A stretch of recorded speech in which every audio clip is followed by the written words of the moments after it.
حاجي صاحب د ټیکس افواګانې چلیږي یو داسې هم ویل کېږي چې مشران یا تاجر برادري د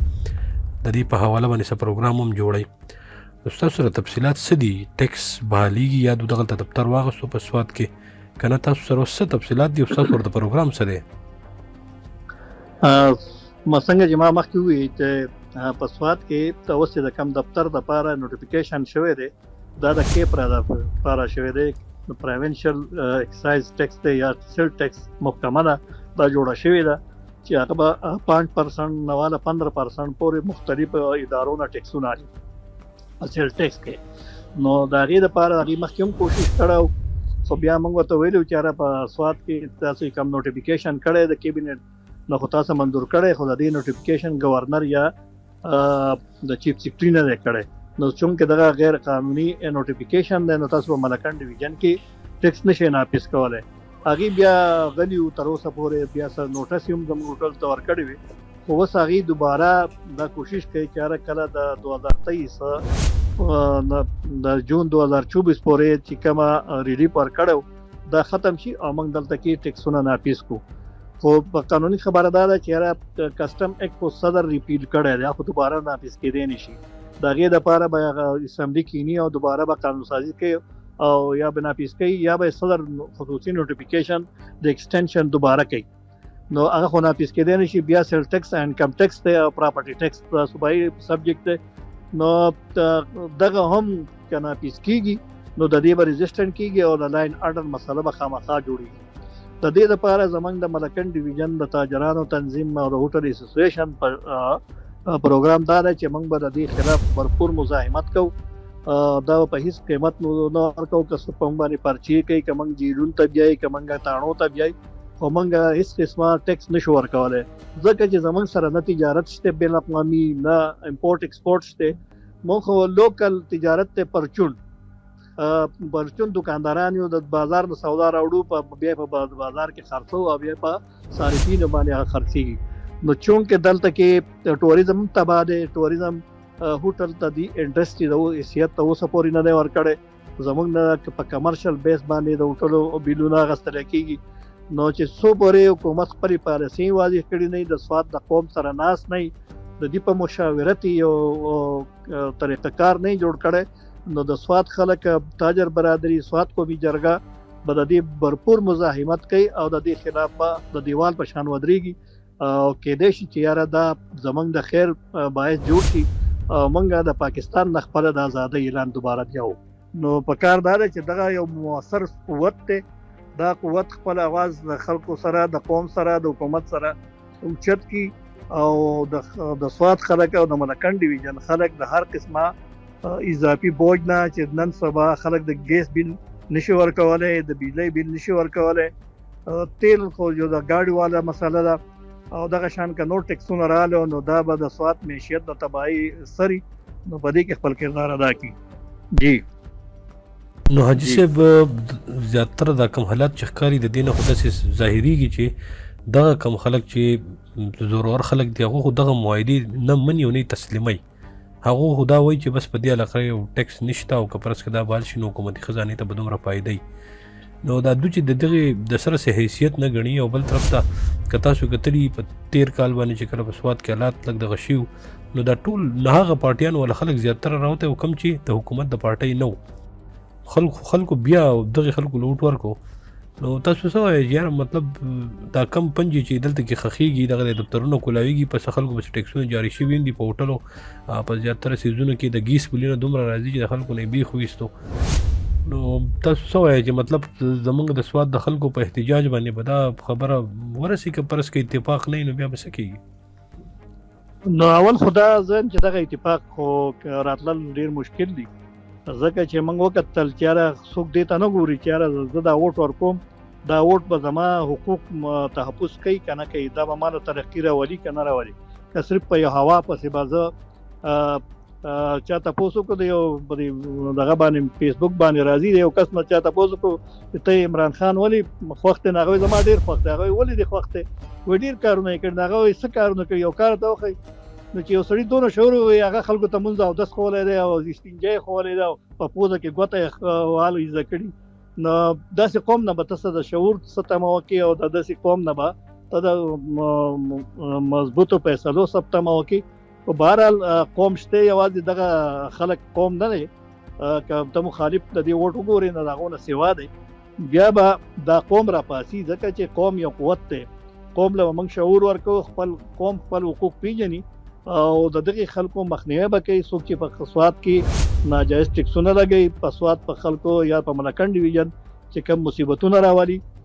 فرض که دلته کې ټیکس راشي، فرض که انکم ټیکس راغی یا کسټم ایکټ راغی یا سیل ټیکس راغی، نو آیا دا سیل ټیکس به د سواد نه دومره وصول شي چې څومره د دې د ګاډو، د دفترو، د دې تنخواګانې، د دې اخراجات دي، آیا دا به د هغې برابر وي چې دې صرف د دې لپاره ټیکس اخلي چې زمونږ اخراجات یې نه پوره کېږي؟ نو پاکستان خو په هغې باندې اخراجات هم پوره نه شي او دوی به په الټه په خساره کې راځي. نو دغه ټیکس د لګول نه چې یو علاقې ته پیدا نشتی، نو یا حکومت ته پیدا نشتی، نو د لګولو ضرورت دی. دا خبرې اوس په اسمبلی کې به څوک کوي؟ ځکه چې موږ به احتجاج وکړو، نو دا پوینټ اف آرډر باندې دا موشن یا یو تحریک پیش کول، دا به څوک کوي؟ چې داسې خلک موږ ولیږو چې هغه الف ته لوړ وایي، هغه په پاټه کې تمیز نشي کولی چې پاټه څه ته وایي او پاټه څه ته وایي، یو په اپ ته یو په پی دی، چې په دې کې هغه تمیز نشي کولی چې دا دواړه کې څه شی دی او کوم قانون چې پاس شي نو په هغې باندې بحث هم نشي کولی، په هغې باندې تجاویز هم نشي ورکولی، دلیل هم نشي ورکولی، امینډمنټ هم نشي کولی. نو چې داسې خلک په اسمبلی کې ناست یا چاړاګان چې دغه خلک په کومه ایجنډا مسلط کوي، نو دوی به هغې ته ښه او نه وایي، ښه خو به وایي او نه ویلی نشي. نو قوم فیصلې دي، قوم به اوس خپل ځان ته ګوري چې هره ځان د دې څیز نه بچ کولی شي او که نه شي. حاجي صاحب اخرنۍ تپوس نه کومه، مراد سعید به یوه ناره واله د 2018 د الیکشن نه مخکې د 2013 په دغه دوران کې چې کله هم د ټیکس ته خبرې چلې دي، هغه به چې مراد سعید ژوندی د چا پلار هم ټیکس نشي لګولی، نو اوس خو مراد سعید هم نشته. بله خبره دا چې بار د ټیکس هوا راځي او زموږ د سواد خلک احتجاج کوي او دا کال شاته کوي، نو د دې څه مستقل حل نشته که اخره کې به دا په موږ باندې بحال شي؟ د دې څه به کول پکار دي؟ داسې اوله خبردار کله چې امینډمنټ کېدو نو مراد سعید په اسمبلی کې ناست، کله چې پارټه زمونږ د ملکنډ ډیویژن قانوني حیثیت آئیني حیثیت ختمېدو نو دا مراد سعید په اسمبلی کې ناست، د هغې د منظورۍ دپاره لاس اوچت کړی دی او دستخط یې کړی چې او دا ټیکس یا د ملکنډ ډیویژن یا د قبایلو حیثیت ختم شي او دا دې په صوبه کې شامل شي. یو سړی هسې په جلسه کې چغې وباسي، نو جلسې د چغو نه خو دا خبره نه ثابتېږي او نه منې کېږي چې کوم ځای کې د وینا ضرورت و، نو هلته کې مراد سعید غلی ناست دی او خبره یې نه ده کړې. نو اوس هم دا امینډمنټ په 2018 کې شوی دی او دا د فول سپورټ د دې لپاره کړی دی. اوس دوه پارټیانو نو کړی، یو محمود خان یو په مولانا فضل رحمان،